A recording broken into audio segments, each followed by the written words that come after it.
ቀዳሜ መድኃኒታችን ኢየሱስ ክርስቶስ ምን አደረገልን ስንል ለኛ ሲል በመቃብር አደረልን።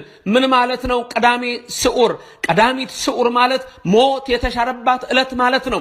ለኔና ለናንተ ሞት የተሻረባት ዕለት ቀዳሚት ናት። ጌታችን ኢየሱስ ክርስቶስ በአካለ ነፍስ ሲኦልን እየሰበከ በአካለ ስጋ ግን በመቃብር ውስጥ ስኩብ ሆነ፣ በመቃብር ውስጥ አደረ። ያም መቃብር እሱን የሚይዘው ሆኖ አይደለም፣ ለኛ ሲል መቃብር ሆይ በቃ ከእንግዲህ በኋላ ባንተ ውስጥ መበስበስ የለም ብሎ ትንሣኤ ዘጉባኤ ከመቃብር እንደምንወጣ ድንቁን ነገር ሊመሰክርልን ኢየሱስ ክርስቶስ ሙስና መቃብርን ሊያጠፋልን ስለኛ እነሆ በመቃብር ውስጥ ቀዳሜንም ያደረበት ዕለት ነው ወገኖቼ። ስለዚህ በቀዳሜ ስዑር ምን አደረገልኝ ጌታዬ ስንል ሞትን ደመሰሰልኝ። ሞት